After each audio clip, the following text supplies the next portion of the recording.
Anyways, all right, so here I go. I'm going to turn around and start walking. Here we go. So, today I have been thinking about light. Not the kind of light that's from the sun or that we turn on and off in our homes or whatever. It's the light in all the spiritual traditions, and they talk about the divine light, enlightenment. What is this light, and how is it connected to this light that we see? Well, I've studied all the major paths, practiced them hardcore and all that, and I've been exploring, and I do a kind of integrated practice every day, so I kind of integrate different paths and all that, and one of them is A Course in Miracles, and today's lesson is miracles are seen in light.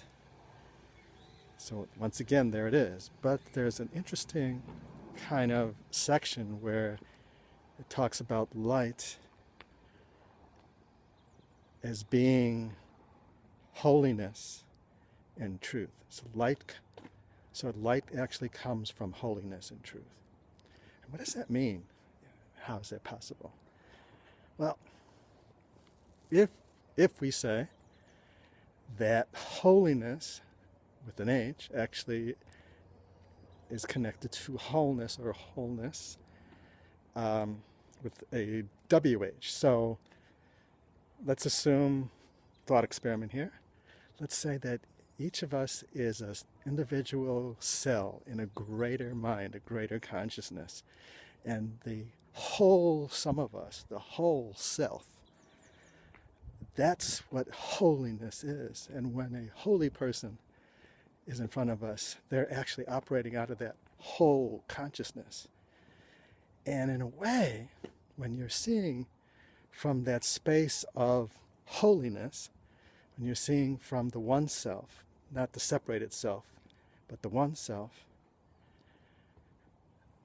there is this light, this kind of like, you see truly, you see clearly, you're seeing as if there was a full exposure. There's no more shadows, there's just light. There is everything, your clear vision. So light helps us to see. So if we look at it that way, that light helps us to see, then when we're coming from a perceptual field of wholeness, we see all that is. So that is light, and we see everything more clearly. Well, of course, that's enlightenment, but we get glimpses of it too when we get to that altered state of wholeness. And then truth is connected to that, because that is the truth. Truth is actually that part of that wholeness, part of that holiness, part of our one self. That one self is the only real truth, according to the traditions. So you're in holiness and truth. So there's kind of like a hint at what is divine light. What is that sacred light? Mysterious light, whatever. So it's like more like when I get enlightened, aha, I see something more clearly. It's more like that light. Now this I'm sure that somebody else has thought of this stuff and probably wrote a great book about it or whatever like that. And I read a lot, but I haven't discovered it yet, but I haven't read everything. So, but there's also this part of lived inquiry where you have to do your own work too. So, so this is part of my work. So let's see. So that's a pretty good contemplation for the first contemplation alley, as it says. See the alley behind me? I'm coming to the end of the alley. So does this mean at the end of the alley we should have some kind of powerful conclusion? Oh no! Am I going to reach enlightenment when I come to the end of the alley here? Let's see. Here we go, man. All right. I'm actually on a busy street. A lot of cars stepping out of alley zone into a sidewalk zone. See, as I turn around, kind of space I'm in the actual world, hardcore world. Not hardcore, this is like a residential area, so it's not that bad. Or bad, not bad, there's no bad or good. It's not that complex. Alright, so here I am. I'm going to go down the other side a little bit and still playing. There's a car approaching, so this should be interesting. Car has its light on. It's light on during the day. Oh, it just turned in.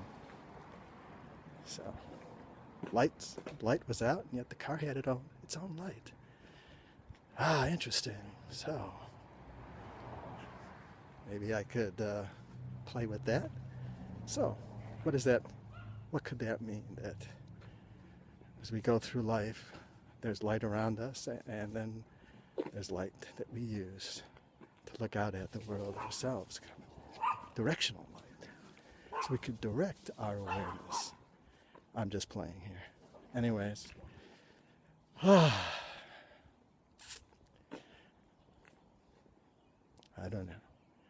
Ah, there it is. There's that moment. Did you feel that? That empty moment where I was going, what's the next thought? Ah, that's a beautiful moment, man. What's the next thought? We often try to run away from that moment, don't we? Try to fill those spaces, but what if that moment is kind of the jumping off point into the truth, into the holiness, into the light?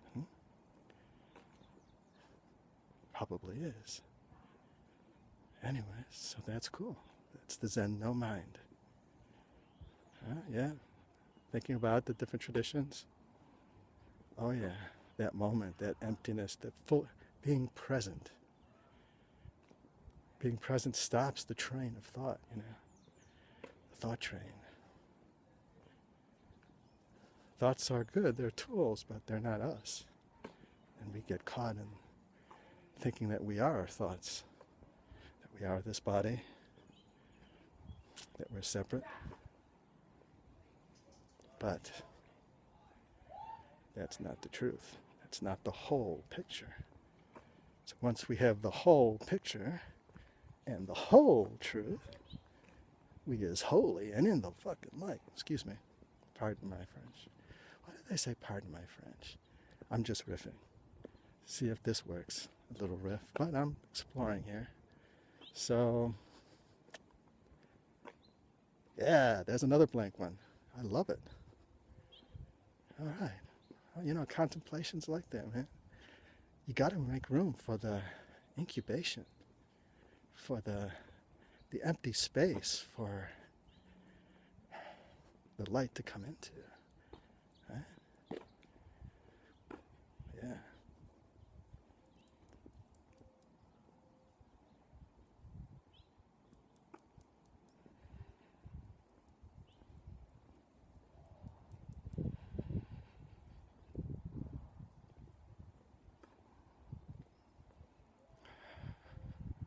Are you there?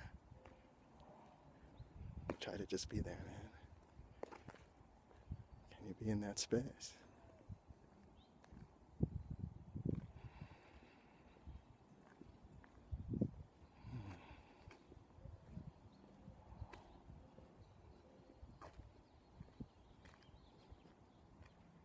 Nice. Our thoughts are just construct fields we've gotten from the past and from everything around us. They don't open us to the higher and deeper places. Once we get there, we can use them. We can actually use them to get to the cliff. Then we have to leave them. We have to jump off the cliff and leave the thoughts behind. But they can help get us there. So, well, I hope this wasn't too strange. And so I'm back at my starting point. So I guess that's really the loop here. So here I am at the start, back to the trash can. So why am I doing a contemplation alley? Well, it started with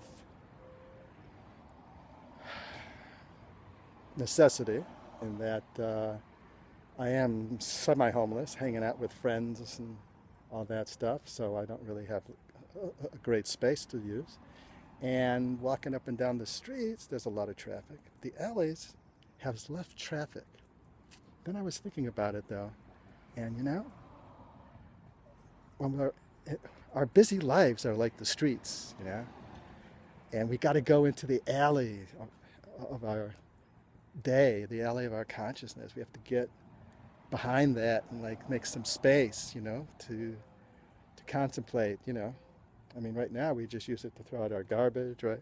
Here we go, garbage cans and recycling, which is good, you know, and all that. And we park our cars here and all that. But it's a very quiet space, you know. It's very, I don't know, it's like that space on the edge, right? Yeah. It's like falling off that cliff. This is the cliff. This is the cliff of our busy lives. The alley is like the last vestige before we get to the untamed dirt road somewhere, right? Or even just no dirt road, the field. Anyways. Huh. That's it. And I could say namaste, shalom, and many other forms of the light in me recognizes the light in you. Have a good one. Shine on, man. And peace out.